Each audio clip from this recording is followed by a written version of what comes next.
जय हिंद। Welcome to incharge ICS academy private limited. English grammar vocational voice test and slide. आपको बता दें कि समय समय पर भारत सरकार द्वारा कराए जाने वाले एग्जाम में जिनमें स्पेशली इंग्लिश आती है, जैसे कि हमारा एसएससी का पेपर हो गया, हमारा एनडीए सीडीएस का पेपर हो गया, आईएएस मेंस का पेपर हो गया, जहां कहीं भी इंग्लिश पूछी जाती है वहां पे बहुत सारे क्वेश्चन ऐसे होते हैं जिनकी शुरुआत बेसिक नॉलेज से होती है। तो English grammar vocational voice test and slide में ऐसे बहुत सारी छोटी छोटी जानकारियाँ बताई जाती हैं, जिनके माध्यम से आप अपने स्पोकन इंग्लिश को भी इम्प्रूव कर सकते हैं, साथ ही साथ एग्ज़ाम में अच्छे अंक प्राप्त कर सकते हैं। तो आज का जो विशेष रूप से हमारा वर्ड है, ये न्यूटर जेंडर के ऊपर है, फेमिनाइन जेंडर के ऊपर है और मैस्कुलिन जेंडर के ऊपर है। यहाँ पे प्रोनाउन की कुछ बातें खास करके स्पेशली थर्ड पर्सन को लेकर के। थर्ड पर्सन की अगर बातें की जाए, तो इसमें हमारा दे आता है, ठीक? दे आता है, इसी में हमारा देम आता है, तो ये होता है हमारा थर्ड पर्सन। थर्ड पर्सन का ये जो पार्ट होता है, ये प्लूरल कहलाता है। तो यहाँ पे इसी बातों की जानकारी है, क्योंकि अगर हम पर्सन की बात करते हैं, तो ये हमारा थर्ड पर्सन हो जाता है।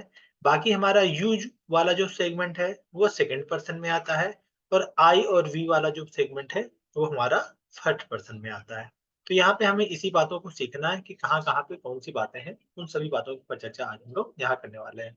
तो यहाँ पे थर्ड पर्सन का मतलब हमें स्पेशली दे से लेना है, क्योंकि यहाँ पे बातें सिर्फ दे के बताई जा रही हैं जो प्लूरल होता है। अब इस थर्ड पर्सन में हमारा ही भी आता है, इस थर्ड पर्सन में हमारा शी भी आता है, इस थर्ड पर्सन में हमारा इट भी आता है, इस थर्ड पर्सन में हमारा वन भी आता है और इस थर्ड पर्सन में हमारा हू भी आता है। तो ये जो थर्ड पर्सन के इतने सारे जो वर्ड हैं, ये हमेशा क्या कहलाते हैं? ये सिंगुलर कहलाते हैं। तो थर्ड पर्सन में ये ही से लेकर के हू तक ये सिंगुलर कहलाते हैं। बाकी हमारा जो दे है, ये थर्ड पर्सन का प्लूरल कहलाता है। तो थर्ड पर्सन प्लूरल नंबर में कोई भी मैस्कुलाइन हो, कोई भी फेमिनाइन हो या कोई भी न्यूटर। न्यूटर का मतलब होता है नपुंसक लिंग, जैसे लकड़ी हो गया, काठ का कोई भी सामान हो गया, जो निर्जीव चीजें होती हैं उन्हें हम नपुंसक बोलते हैं, नपुंसक लिंग बोलते हैं। या ऐसे तत्व जो निर्जीव है उनको भी हम न्यूटर में शामिल करते हैं। तो न्यूटर का मतलब निर्जीव से लिया जाता है, न्यूटर का मतलब नपुंसक से लिया जाता है। For all we use they, them, their, theirs and themselves.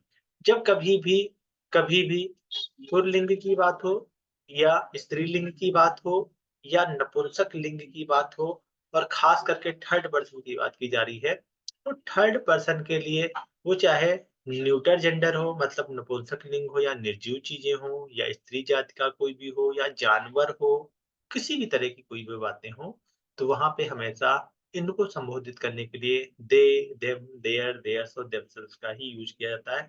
इसमें कभी भी he, him, his, she, her, it, its, one, ones या यू, योर्स का यूज़ नहीं करते हैं, क्योंकि थर्ड पर्सन में जो भी प्लूरल होता है, वो चाहे पुल्लिंग की बात हो, स्त्रीलिंग की बात हो या नपुंसक लिंग की बात हो, इन सभी के लिए हमेशा दे का यूज़ किया जाता है।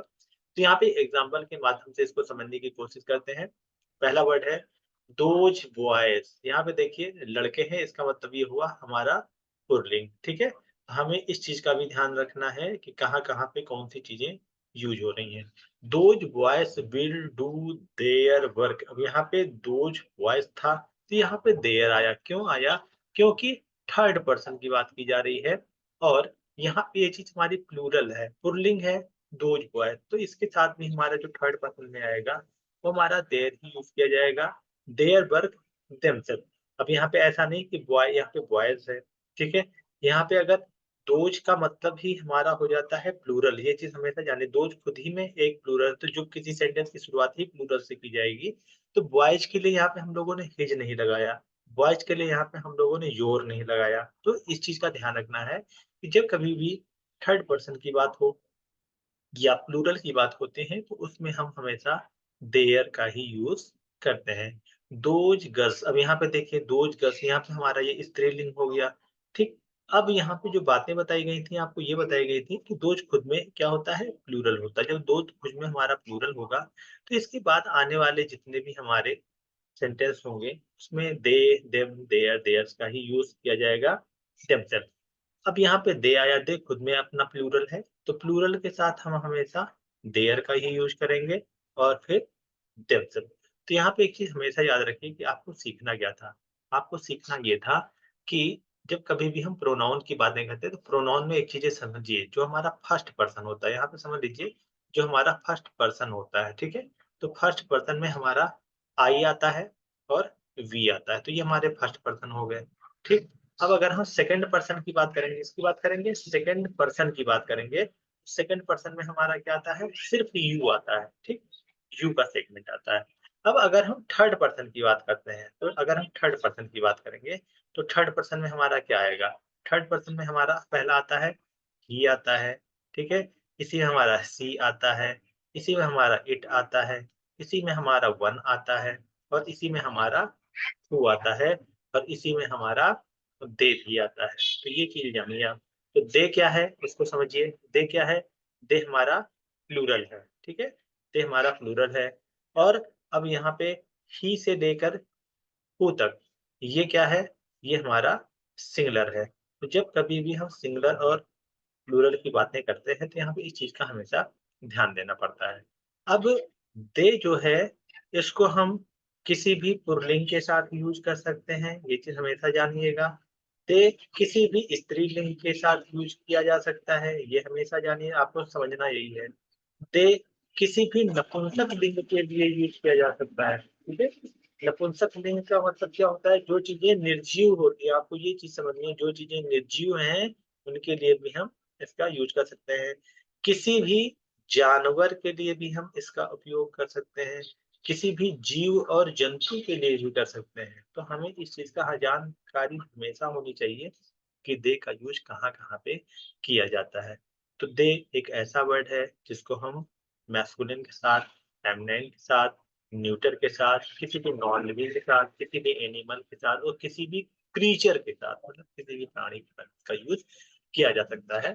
तो दे इसमें से सबसे ज़्यादा इम्पोर्टेंट होता है, जहाँ कहीं भी आपको ऐसा लगता है, यहाँ पे कोई नपुंसक हो सकता है, कोई स्त्रीलिंग की बात हो सकती है या बहुवचन की बात हो रही है, चाहे की और ये दे जो है खुद में एक बहुवचन है। तो जब दे खुद में बहुवचन है, तो इसके लिए जो सबसे बड़ी बातें होती हैं, वहाँ पे ये होती हैं कि अगर दे खुद में बहुवचन है, तो इसके साथ भी हमेशा बहुवचन वाली चीज़ें ही आएँगी। दे खुद में क्या है?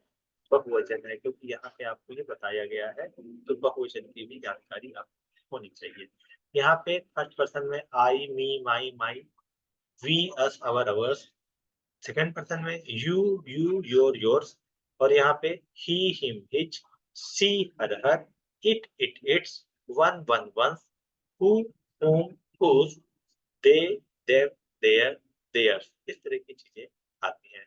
तो आज की जो टॉपिक थी, ये विशेष रूप से दे के ऊपर थी, जो हमेशा प्लूरल होता है, उसको हम हमेशा न्यूट्रल में यूज़ करते हैं, हमेशा किसी फेमिनाइन पुल्लिंग के साथ, स्त्रीलिंग के साथ, नपुंसक किसी भी जानवर के साथ, किसी भी जीव-जंतु के साथ इसका उपयोग किया जा सकता है।